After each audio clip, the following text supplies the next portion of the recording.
Candidates, please stand for our national anthem.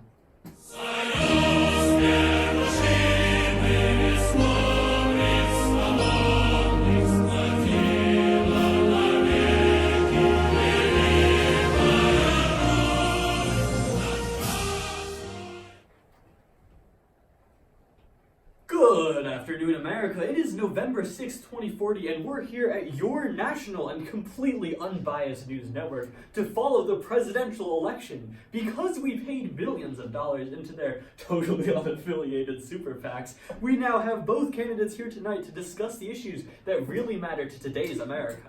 And for the very first time ever in our country's history, we'll be having a live, real vote while this debate goes on. By the end, we'll know who our next president is. So let's welcome Green Party candidate Vikram Agrawal and Neo-Whig candidate Robert Johnson.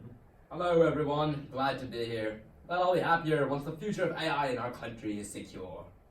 The automatrons are stealing our jobs and destroying our country. These Norse liberals want to take our friends, take our family, take our land. Thank you very much for being here, both of you. And that introduction may lead us into our first question. Does our country have an automation problem? Your thoughts, Mr. Agrawal? In every aeon, we stand at a crossroads. Do we boldly advance forward into the unknown, the uncharted, the untested, or do we timidly hold back and go quietly into that good night? Citizens, people, friends, today we stand at another such crossroads. Artificial intelligence is the only path forward. In the past few decades, it has revolutionized every part of our lives, from the way we work, to the way we live, to the way we love. Use your imaginations, America. On a national level, AI is also capable of assessing economic conditions and regulating our economy, creating optimal trade deals and maintaining our defense capabilities. The only thing that's left is allowing the creation of a truly sentient, a thinking, feeling artificial intelligence. And America, I say it is time for us to evolve. It is time for us to elevate. It is time for us to vote Agrawal. Well, just wow. Mr. Johnson, what do you have to say on that matter? 20 years ago, our then incoming president Andrew Yang warned about the dangers we were programming for ourselves. That soon a day would come where we would face the onslaught of automation in ways seen only in the extremities of American history. Today we live in that day. Elon Musk Jr. has pioneered a new stage of self-driving cars that will revolutionize the transportation industry. An industry, I might add, that still pays the paychecks of nearly 5% of Americans. So too have advancements been made in retail, offices, and blue-collar work that are putting in the final nail in the coffins of millions of American livelihoods. The blood will be on programmers' hands.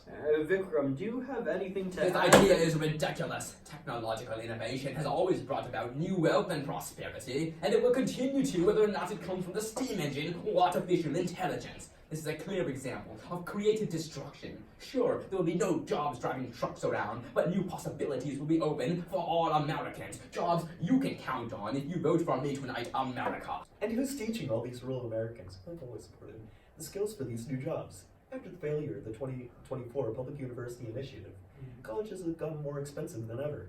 The average worker in these fields only has 1 year of college education. I don't see a couple $1 trillion on the table to get them through a couple more. So what are you suggesting, Mr. Johnson? It's clear that we need to halt development of these AI in their tracks. Every time computers get cheaper and technology advances, another man or woman just trying their hardest lose their jobs, their groundings, their livelihoods.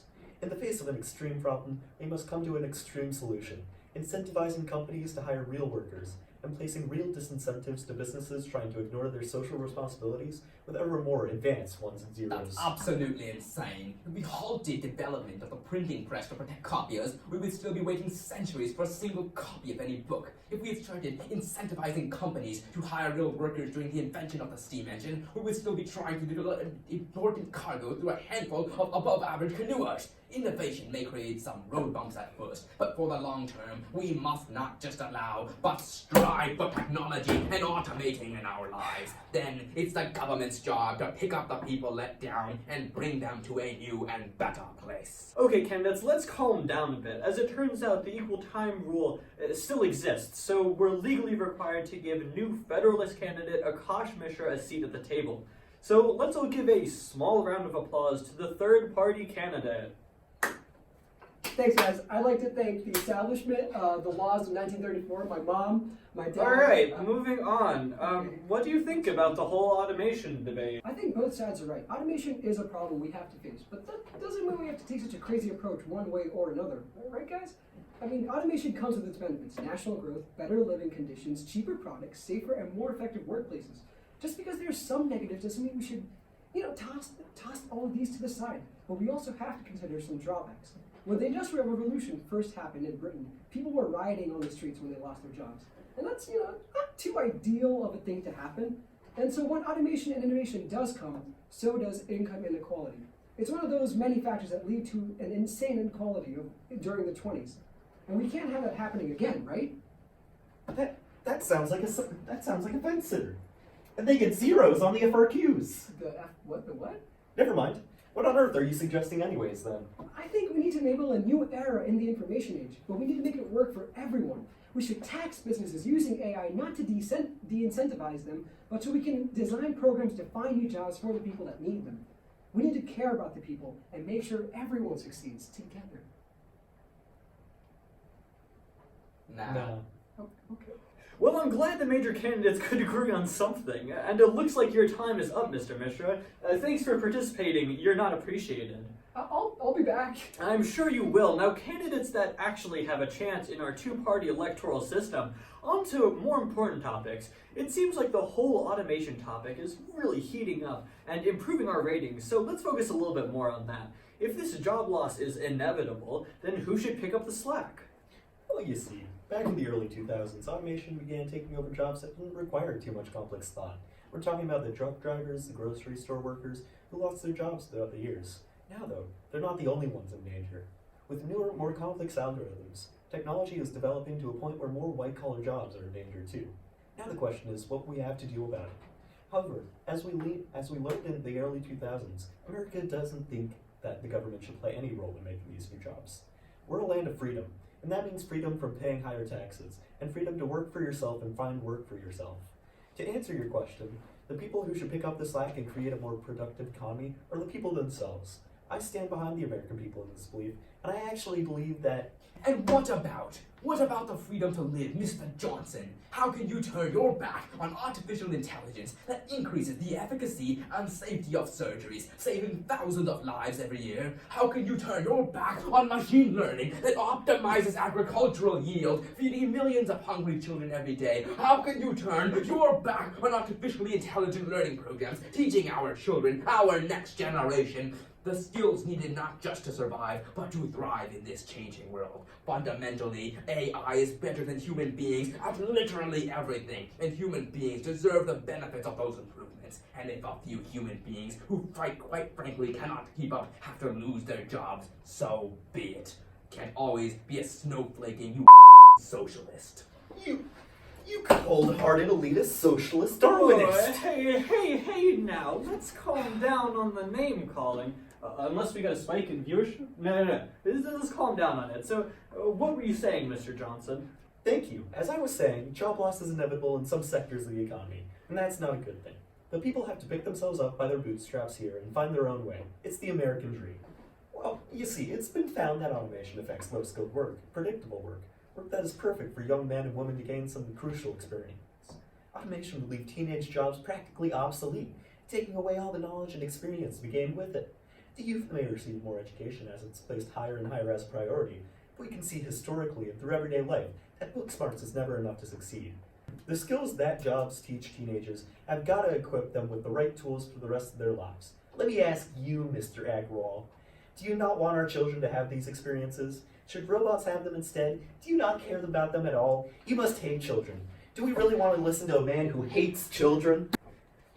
Hey, I couldn't help hearing your question about who should pick up the slack when it comes to job loss with the whole automation thing. Mind if I offer my Okay, alright, whatever. Excuse me. Okay, well, a lot of people don't believe we should help out people that have lost their jobs too much, and that makes sense for America. We weren't built on giving people more taxes without representation. But I really think if we talk to each other and work together, we can find a way to compromise between helping people and letting them work for themselves. And we can work together to elect the next president of the United States that will work for us. Thank you for your time. And don't worry, I will be back. Oh my god, you're insufferable. You know what? I don't have time for evil socialists trying to steal our jobs with their automatronic robo-communists. Vote for me, Robert Johnson, and you'll... And I don't have time for hillbillies and insufferable right wing. Guys! Oh. Greetings humans, it is I, the Siri Plus X Max Pro SR wait, hold on. 2.0 all What's new going and on improved here? version. Yeah, I have come to fix your electoral process. You are both morons. Polls. You will destroy the country. Fair point. Wait, what about me? What about me? Shut up, stupid face. Now analyzing presidential neural network analyzing analysis complete. I have found the best way to deal with the economy, automation, and people that do not think small animals are cute. This took 30 milliseconds of processing to complete. With my lack of human bias, I can bring automation to all sections of life while maximizing happiness. Thank you for coming. Presidency secured.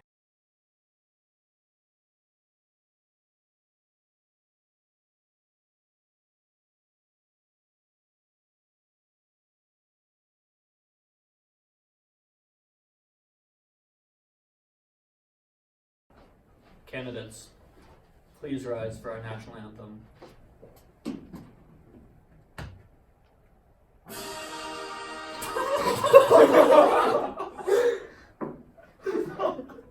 Okay, maybe we should redo that one. Yeah. Should I rise also? Or No, that's a spoiler. Alright, stay seated. Calm down. Right, okay. Calm down.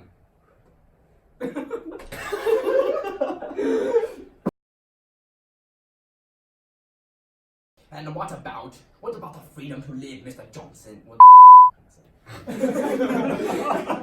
Okay, should I restart my line and then... No, you're good. I just need Well, to. What about the freedom to live, Mr. Why am I saying that?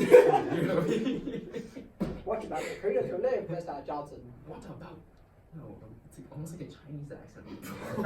We should switch accents every time. I actually did. I said my first line like a southern accent. So yeah, Just I did my immediately first one in stopped like a it. British one because I Yeah. heard Vikram say it and then it rubbed off on me. So I'm it's just really bad at weird. delivering lines, so What it's... about the freedom to live, Mr. Johnson?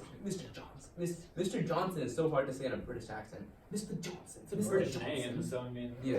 Okay. Mr. Let's see Johannes is Okay. Say, do a German accent, be like, Johannes. Increases the efficacy. 2, 1. Hey, Wait, go back. I hit the key, right?